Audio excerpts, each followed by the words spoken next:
지난 한 주간 저희 교회에서는 특별히 전교인 한마음 축제가 있었습니다. 한 60명 조금 넘는 인원들이 함께 체육관에 모여서 즐겁게 뛰며 또 사랑의 규제를 나누었습니다. 체육대회를 하다 보면 어느 체육대회든지 마지막 부분에 하이라이트가 있습니다. 이번에는 워낙 점수차가 좀 많이 나서 맥이 좀 빠지기는 했지만 그래도 최선을 다해서 이어달리기를 했죠.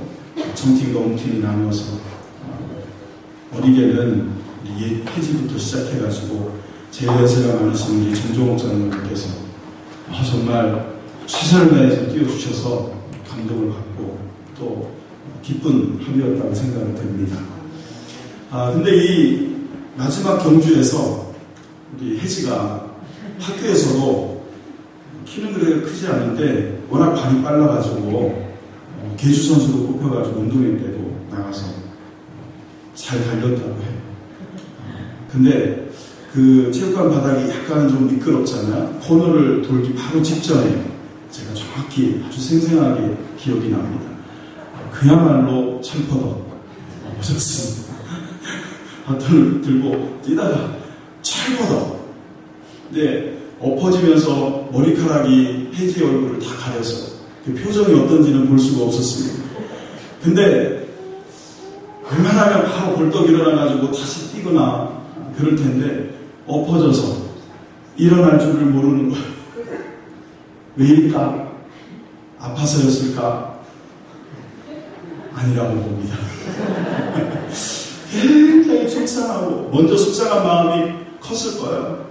자기 때문에 달리다 엎어졌으니까 자기 팀에 대한 생각도 하고 말이죠. 엎어졌어요. 속상했을 거고 그리고 또 아프기도 했을 거고요.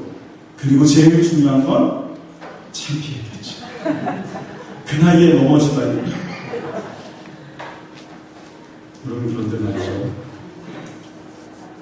인생길을 달려가거나 걸어가다 보면 누구나 그렇게 엎어질 때가 있습니다.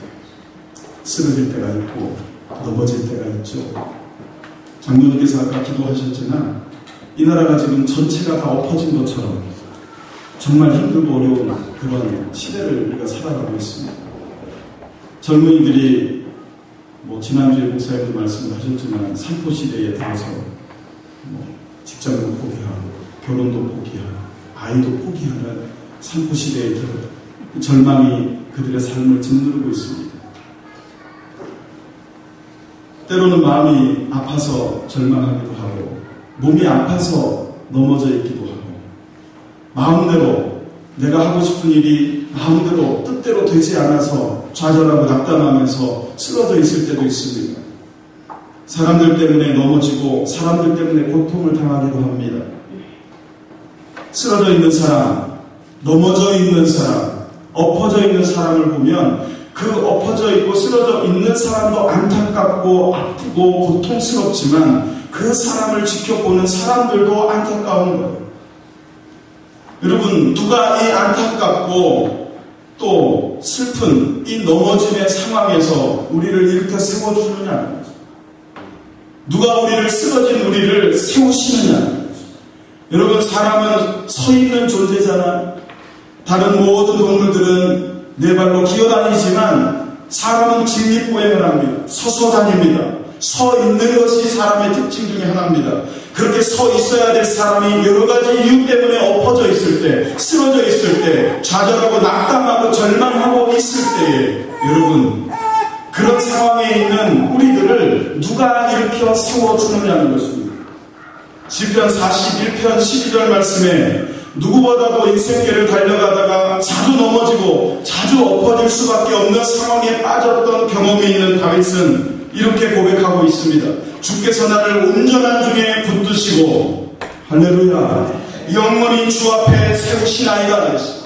다윗이 뭐라고 고백하느냐? 주께서 나를 온전한 중에 붙드시고 영원히 주님 앞에 세우셨습니다. 성도가 누구냐? 하나님 앞에 세워진 사람들입니다. 그리스도인들이 누구냐? 하나님의 말씀 앞에 세워진 사람들이 바로 그리스도인입니다. 이렇게 다윗을 온전하게 하시고 이렇게 다윗을 세우셨던 하나님이 오늘날 우리에게도 여전히 붙드시고 세우시는 은혜를 주실 줄로 믿습니다. 오늘 본문 에베소서 2장 20절로 22절에서 저는 하나님이 우리를 어떻게 세우시는지를 한번 생각해 보기를 원합니다. 첫 번째로 하나님은 우리를 말씀 위에 세우셨습니다. 오늘 본문 에베소서 2장 20절 말씀을 같이 읽어보시겠습니다. 시작. 너희는 사도들과 선지자들의 터 위에 세우심을 입은 자 그리스도 예수께서 친히 모퉁이 돌이 되셨느니라. 할렐루야. 여러분, 너희는 사도들과 선지자들의 터 위에 세우심을 입은 자라 그랬습니다. 넘어진 자가 아니라 쓰러진 채로 좌절하고 낙담하고 절망하고 있는 자가 아니라 하나님께서 일으켜 세우셔서 세우심을 입은 자라 그랬습니다. 그런데 어디에다 세웠느냐? 무엇을 세우든지 나무 한 그루를 심어 세우더라도 어디에 세우느냐가 중요합니다. 집을 여러 번 하나 지어서 세우더라도 그 기초를 어디에다 세우느냐가 중요한 것입니다. 모래 위에 세운 집은 금방 무너지게 되어 있습니다. 물도 없고 황량한 광야에다 세운 집은 고독하고 외롭고 쓸쓸할 뿐만 아니라 풍족하지 못하게 됩니다.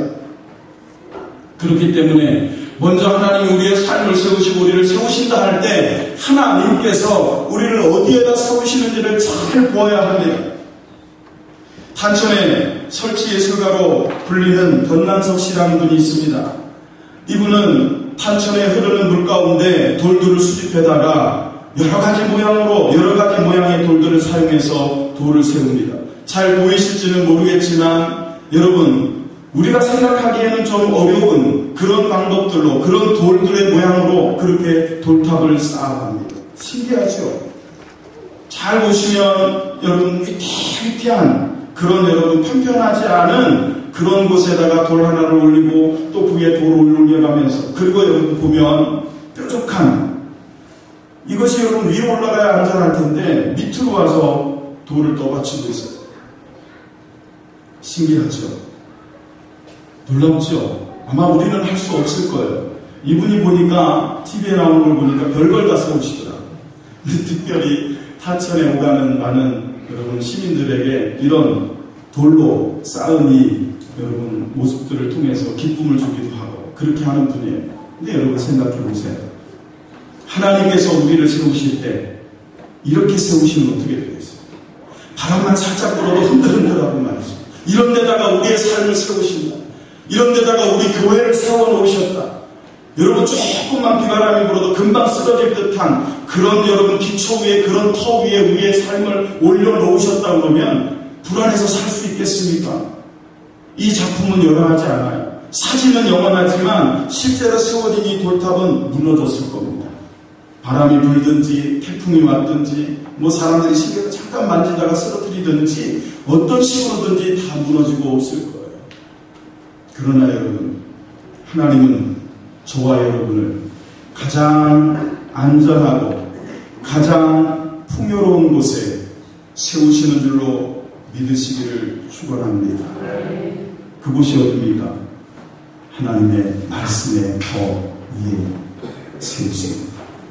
사도들과 그랬어요. 여기 사도들과라는 것은 무슨 뜻이냐면 사도들을 통하여 전해진 복음 그런 뜻입니다. 사도들이 전하고 있는 그 복음의 터 위에 우리를 세우셨다 그랬어요. 저와 여러분도 그 사도들에게 의하여 전해진 복음 위에 믿음이 세워진 줄로 믿으시면 아멘하시기 바랍니다. 사도들이 전해준 복음의 핵심이 무엇입니까? 예수 그리스도이십니다. 예수 그리스도께서 하늘 보좌를 버리시고 이 땅에 오셨다. 왜? 우리를 사랑하셨기 때문에, 그리고 우리를 사랑하심으로 삶을 사셨고, 사랑하셨기 때문에 십자가를 짓고 우리의 죄를 대속하시고 죽으셨다. 죽으실 뿐만 아니라 사망의 권세와 고통을 깨뜨리시고 사흘 만에 부활하셨다. 승리하셨다. 그리고 그 주님이 하나님 보좌 우편으로 존귀하게 승천하셨고 지금은 저와 여러분을 위하여 여전히 중보하고 계시며 기도하고 계시고 돕고 계신다. 그 주님이 다시 오실 것이다. 이것이 복음입니다. 이 복음 위에 하나님은 우리의 삶을 세우시고 교회를 세우시고 우리 가정을 세우시고 저와 여러분을 세우신 줄로 믿습니다. 그래서 우리는 안전합니다. 그렇기 때문에 우리는 풍요롭습니다. 그렇기 때문에 우리는 기쁘고 감사합니다. 사랑하는 성도 여러분, 여러분의 삶이 어디에 세워져야 되겠습니까? 복음 위에 세워져야 됩니다. 그리고 여러분, 선지자들이라고 한 것은 이 복음으로 오실 예수 그리스도를 하나님께서 보내시겠다고 하시는 언약의 말씀들입니다. 선지자들을 통하여 예수께서 오실 것을, 그리고 오신 예수께서 우리의 모든 죄에서 대속하실 것을 약속하고 있는 그 언약의 말씀, 즉 다시 말씀드리면 구약과 신약이라는 이 하나님의 은혜로운 말씀 위에 저와 여러분을 넘어지지 아니하고 쓰러지지 아니하고 좌절하거나 낭망하고 이 삶을 살아가지 아니하고 세워서 기쁨과 소망 가운데 살아가게 하신다는 것입니다. 믿으시기를 축원합니다. 시편 119편 133절 말씀에 보시면 나의 발걸음을 주의 말씀에 굳게 세우시고, 여러분, 우리가 길을 걸어갈 때에 그 길이 튼튼하고 안전하고 바르고 의로운 길이 되기 위해서는 주의 말씀에 우리의 발걸음이 서 있어야 될 줄로 믿습니다. 어떤 죄악도 나를 주관하지 못합니다. 여러분, 우리는 날마다 또는 내 주일마다 하나님 앞에 회개합니다. 다시 이 죄에 빠지지 않도록 하나님 앞에 엎드려 가슴을 치며 옷을 찢으며 마음을 찢으며 눈물을 흘려 회개할 때가 있습니다. 그러나 중요한 것은 그렇게 회개할지라도 우리가 하나님의 말씀에 우리를 세우지 않으면 또다시 그 죄에 빠질 수밖에 없다는 것입니다. 그 죄에 또 흔들릴 수밖에 없다는 것입니다. 하나님의 말씀이 우리를 붙잡을 때 우리는 죄로부터 완전하니 하나님의 은혜로 붙잡힌 바 되어서 죄악을 이기게 될 줄로 믿습니다. 하나님은 다른 터 위에 우리를 세우시지 않았습니다. 하나님은 복음과 선지자들을 통한 언약의 말씀 위에 우리를 세우신 줄로 믿습니다. 시편 11편 3절 말씀에 보시면 터가 무너지면 의인이 무엇을 해요? 그리스도로 말미암아 구원받은 하나님의 의인이라 할지라도 그 삶의 터가 무너지면 아무것도 할 수 없다는 것입니다. 터가 무너지면 의인이 무엇을 하요? 터가 무너졌다는 것은 우리 삶에서 하나님의 말씀이 무너졌다는 뜻입니다. 여러분, 잘 뒤돌아보세요. 여러분의 삶이 무너질 때 돈이 없어서 무너지는 것은 회복할 수 있어요. 건강이 무너진 것도 회복할 수 있어요. 그러나 하나님의 말씀의 터가 무너진 그리스도인은 다시 일어설 수 없습니다. 하나님의 말씀의 터가 무너지면 의인이 무엇을 하자 그랬습니다. 프란시스 셰프라는 기독교 사상가요 목사님께서 쓰신 그러면 우리는 어떻게 살 것인가 라는 책이 있습니다. 터가 무너지면 의인이 어떻게 하랴, 무엇을 하랴 그랬을 때 우리에게 던지는 질문이 그러면 그리스도인은 어떻게 살 것이냐 하는 것입니다. 그때 프란시스 셰프 목사님은 그 책에서 이렇게 답을 합니다. 우리는 하나님의 말씀으로 돌아가야 합니다.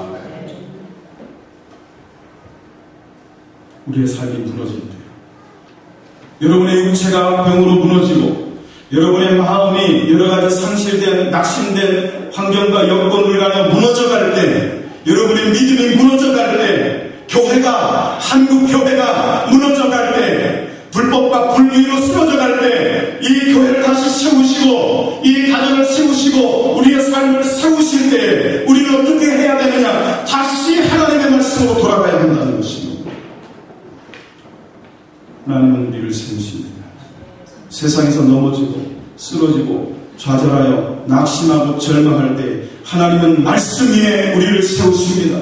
사랑하는 성도 여러분, 예수 그리스도의 복음 위에 우리의 삶을 세우는 그 하나님의 은혜를 바라보고 순종하여 하나님의 말씀이 우리의 삶을 세우는 은혜로운 삶을 살아가게 되시기를 예수의 이름으로 축원합니다. 두 번째로 하나님은 우리를 어떻게 세우십니까? 그리스도 예수 안에서 세우십니다. 여러분, 우리를 하나님은 밖에서 세우시지 않습니다. 예수 안으로 초청하시고 예수 안에서 우리를 세우십니다. 에베소서 2장 20절로 22절 말씀을 다시 한번 믿음의 눈을 뜨고 믿음의 고백을 통하여 함께 읽겠습니다. 시작. 그리스도 예수께서 친히 모퉁이 돌이 되셨느니라. 그의 안에서 건물마다 서로 연결하여 주 안에서 성전이 되어가고 너희도 성령 안에서 하나님이 거하실 처소가 되기 위하여 그리스도 예수 안에서 함께 지어져 가느니라.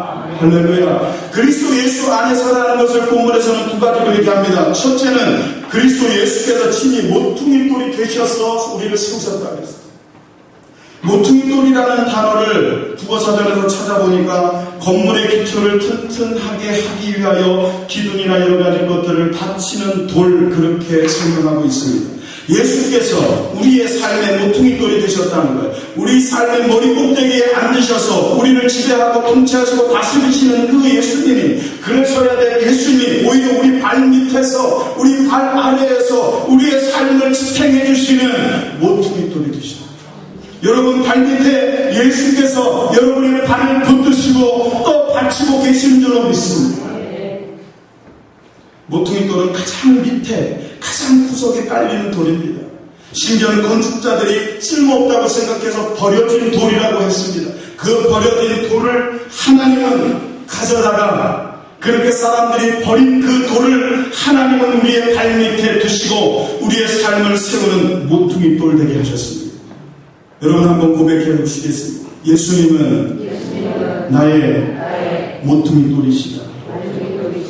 아멘이십니까? 네. 여러분 어디를 가든지 무엇을 하든지 어떤 일을 겪든지 마음이 무너질 때에도, 육체가 무너질 때에도, 우리의 삶이 무너지는 것 같을 때에도 예수께서 내 발 아래에서 나의 발을 붙드시며 나의 발을 견고하게 하시며 모퉁이돌이 되신 것을 기억하시고 믿음으로 예수 그리스도를 바라보시기를 축원합니다.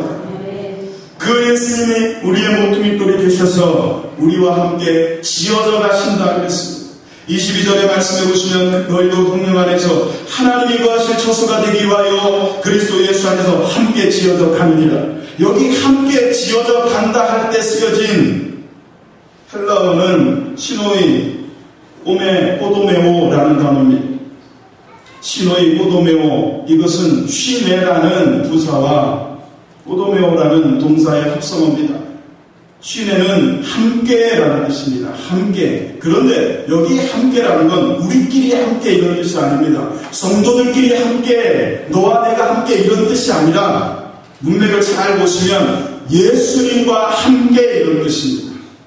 우리를 하나님이 세워 가실 때 가장 중요한 것은 너와 내가 아닙니다. 예수님이십니다. 예수님이 빠지면 안 된다는 것입니다. 예수님이 꼭 함께, 예수님과 함께 지어져 가는 사람.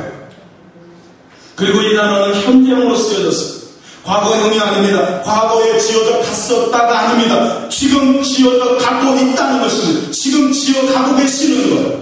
지금도 여전히 예수님과 함께 우리를 하나님이 거하실 성도로 지어 가시는 줄로 믿습니다. 그리고 이것은 수동태로 쓰여졌습니다. 수동태로 쓰여졌다는 것이 무슨 뜻입니까? 내가 세워가는 게 아니라는 거예요. 내가 내 삶을 세워가는 것이 아닙니다. 내가 예수님을 끌고 와서 예수님과 함께 지어져가는 것이 아니라 예수님께서, 하나님께서 우리를 세우십니다. 중요한 것은 예수님께서 여러분을 세우시도록 우리의 믿음을 드려야 합니다. 여러분의 삶을 여러분이 세워가 보세요. 한 번뿐인 인생, 그 집은 무너지고 말 것입니다. 성도 여러분, 하나님이 여러분을 세우시도록 여러분의 삶을 하나님께 던지세요. 여러분의 인생을 하나님께 던져보세요. 지금보다는 상상할 수 없는 안정감과 세상이 빼앗을 수도, 세상이 줄 수도 없는 평안이 함께 하실 줄로 믿습니다. 이 평안과 이 기쁨과 이 감격 속에 사는 사람은 예수님과 함께 지어져 가며 그 삶을 행복하게 누리게 됩니다. 얼마 전에 제가 책 한 권을 봤습니다. 사람들이 죽기 전에 하는 후회를 적어놨어요. 죽을 때는 누구나 후회를 한다는 거예요.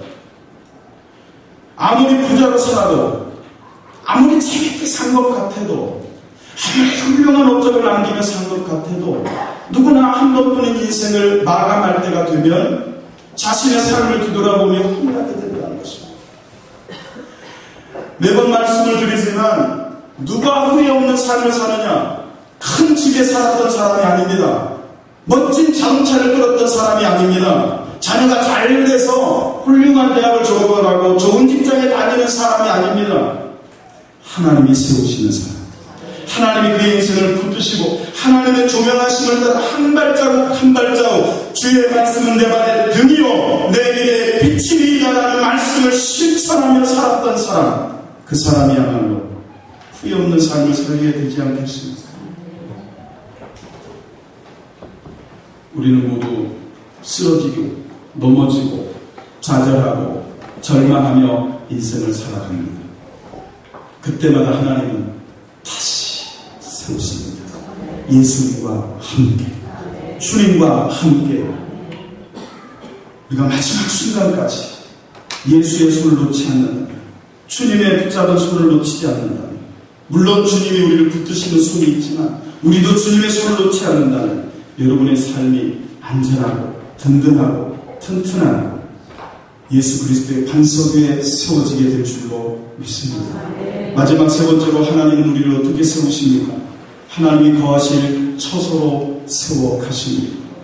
22절 말씀을 같이 읽어보시겠습니다. 시작. 너희도 성령 안에서 하나님이 거하실 처소가 되기 위하여 그리스도 예수 안에서 함께 지어져 가느니라. 이것은 하나님이 우리를 세우시는 목적이요 이유에 대한 말씀입니다. 하나님은 우리를 세우십니다. 할렐루야.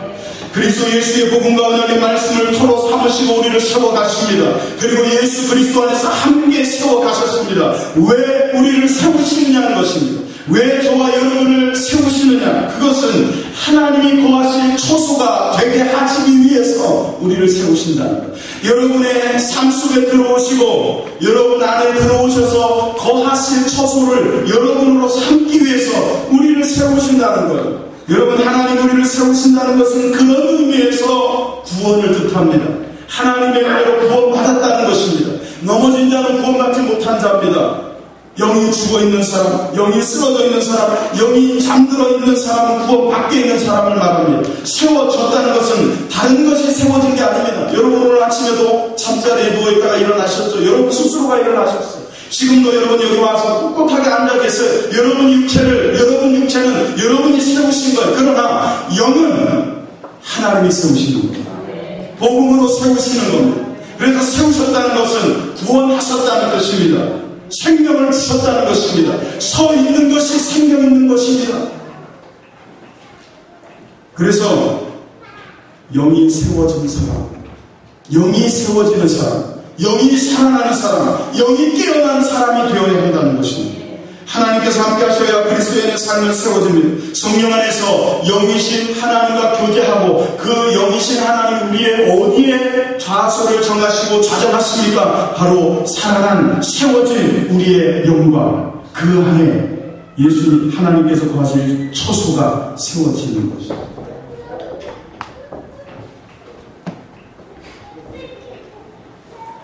여기 보이는 이 작품은 스위스의 작가 알베르토 자코메티라는 조각가의 작품입니다. 글씨가 작아서 잘 보이실지는 모르겠지만 1902년에 태어나셔서 1966년에 생을 마감하신 조각가입니다.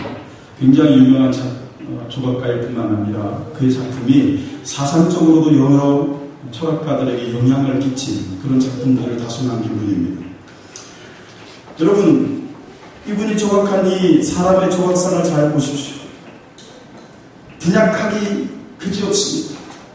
힘이라고는 하나도 없어 보이고 그렇게 빈약한 그 육체마저도 잘 보시면 떨어져 나가고 깎여 나가고 쓸려 나가고 점점 왜소해지고 있는 듯한 모습을 보입니다. 그러나 여러분 잘 보시면 오히려 머리보다도 몸의 어떤 신체 부위보다도 발이 크다는 것을 보게 됩니다. 발이 큽니다. 그래서 저 가냘픈 몸매를 지탱하고 있습니다. 또 이 작품도 이분의 작품입니다. 걸어가는 남자라는 이름의 이 작품은 보시면 곧 쓰러질 듯한 한 남자가 어디를 향하여 걸어가고 있습니다.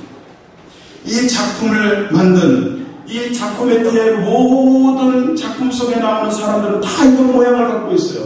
폼은 다르지만 전부 다 젓가락처럼 빼짝 마른 데다가 왜소하고 빈약하고 아무것도 할 수 없는 존재인 것처럼 느껴지는 그렇게 힘없는 존재로 그렇게 작품 속의 인간들은 여러분 조각이 되어 있습니다. 이분이 자신의 조각에 대해서 이렇게 평을 했습니다.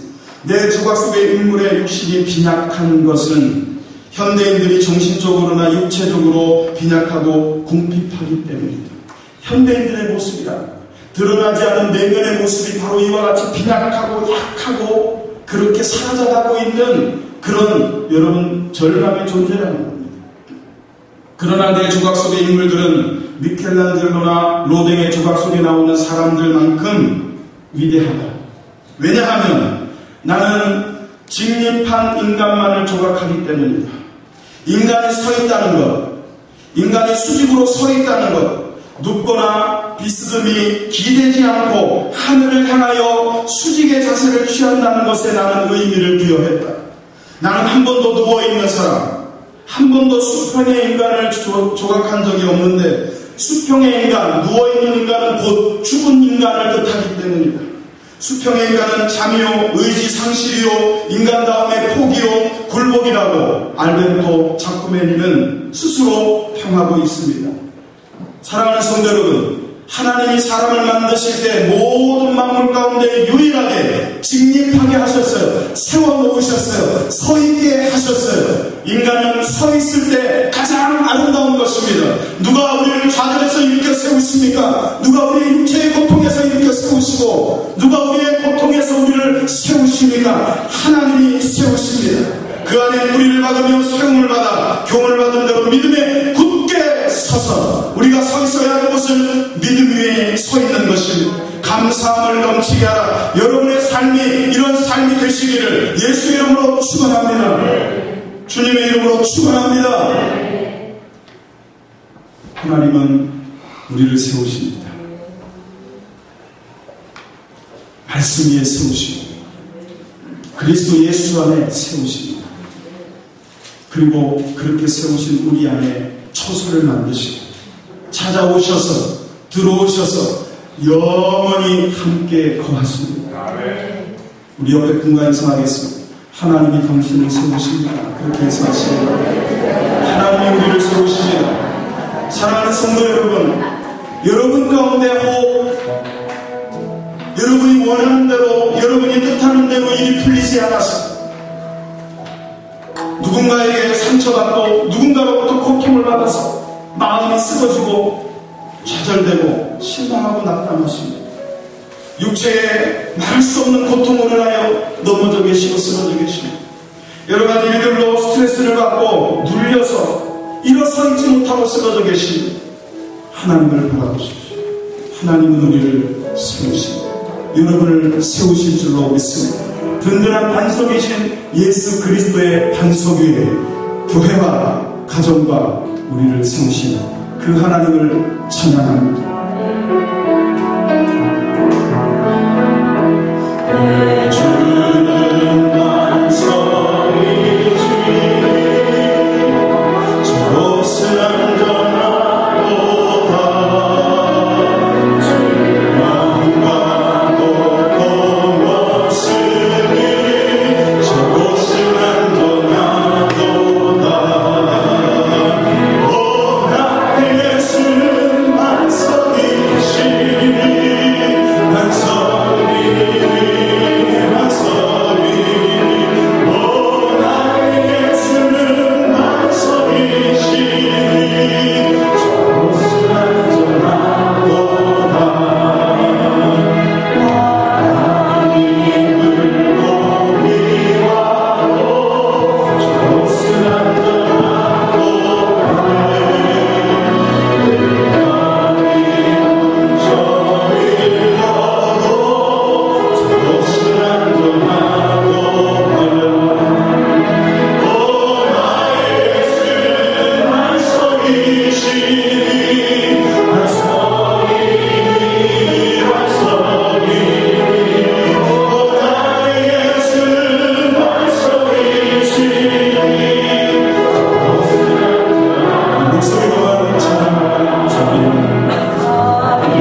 찬양합니다. 오 나의 예수는 반석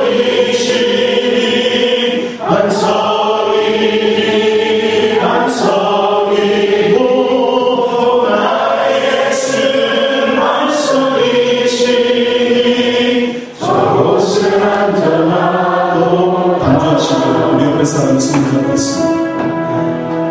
따뜻하게 격려하십시오. 하나님이 당신을 붙드십니다. 서로 인사하세요. 그리고 또 인사하십시오. 하나님이 당신을 세우십니다. 여러분, 말할 수 없는 고통과 말할 수 없는 아픔이 있는 분들, 예수를 바라보십시오. 주님을 바라보십시오.